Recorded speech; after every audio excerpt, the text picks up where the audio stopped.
Hey, how you doing? Adrian here with bestformyfeet.com. I hope you're having a wonderful day so far.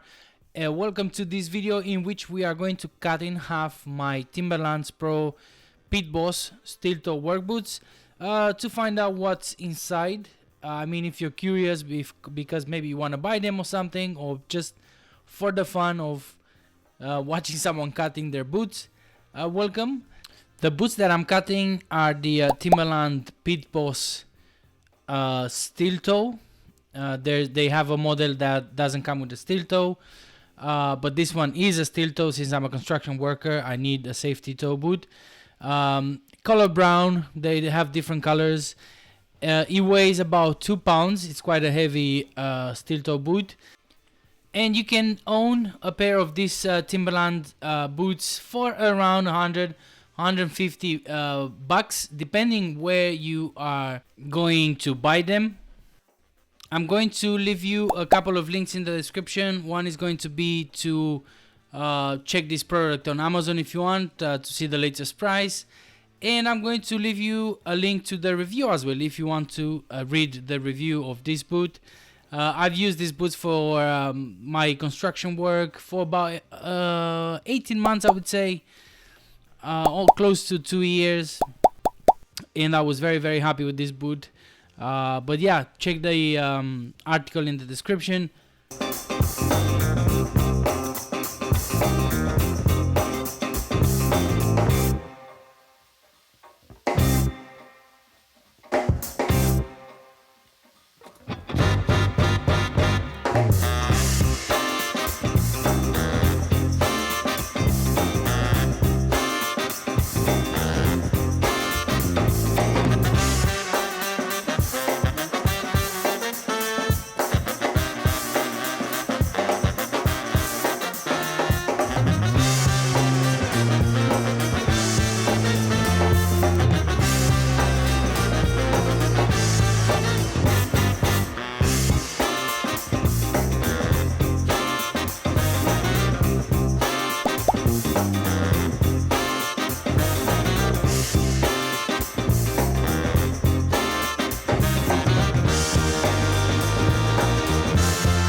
Very cool. Let's have a look at what we have in here, and we're going to start from the sole, from the bottom of the sole going up.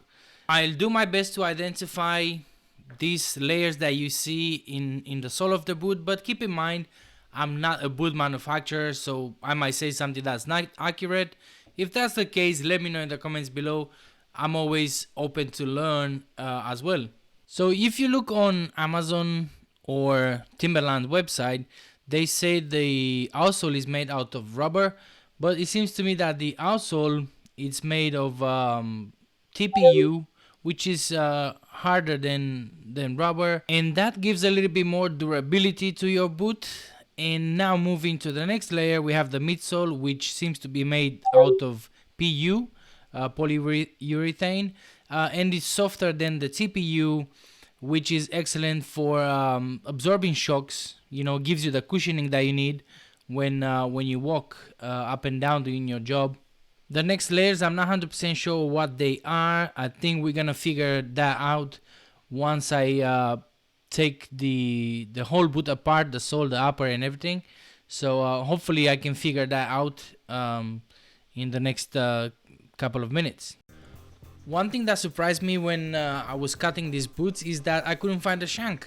Instead, Timberland have this orange plate. They call it diffusion plate. It's made of nylon, and I said it surprised me because the boot was super comfortable in the arch area. You know, that's helpful for you when you're standing on stairs or maybe hitting the shovel all day long. This was super comfortable, but I didn't expect to see this diffusion plate. I was expecting to see a steel shank.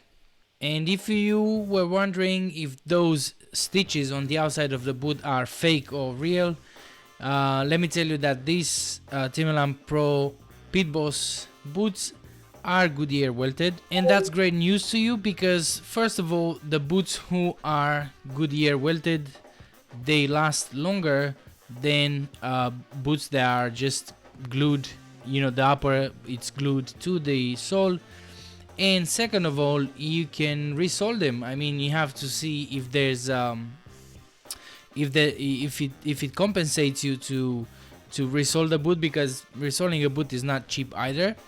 But at least if you keep if you take care of the upper of the boot properly, maintain it properly and all that, you can resole the boots, you know, in a couple of year time, and wear them longer. That's all I could share about the sole.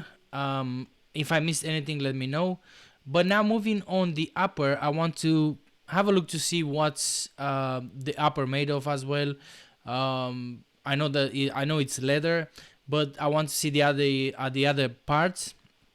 I want to see what makes these boots waterproof, because in the almost 2 years that I had the boots, I never got water into them. Only at the end, when the sole just wear out and allow water to come through the sole, but never through the upper. So let's see what we have in here. This is the lining of the boot, which has some padding in there as well.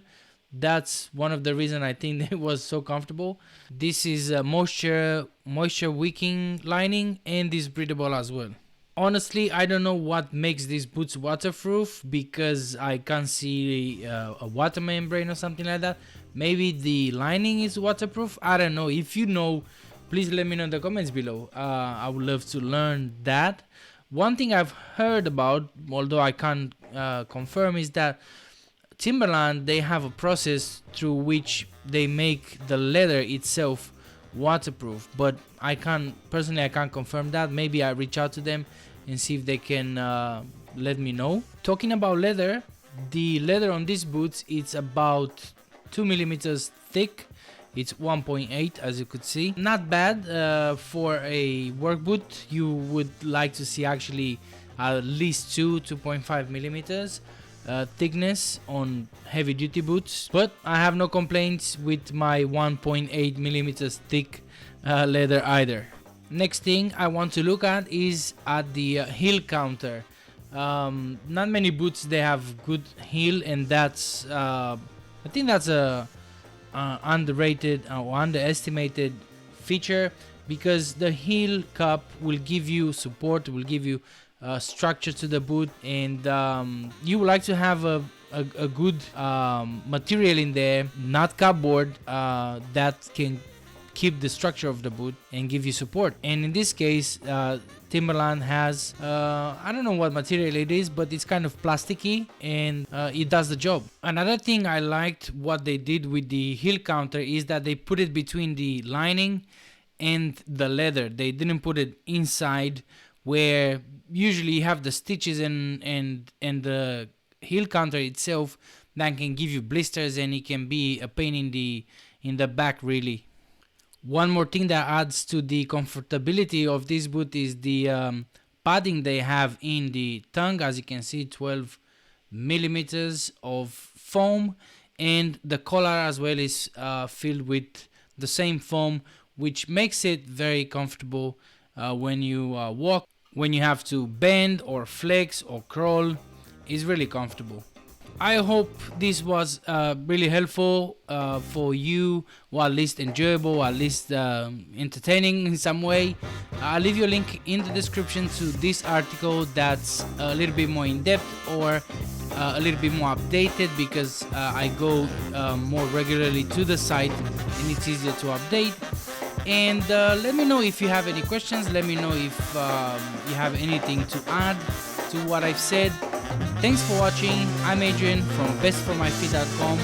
See you in the next video. Bye.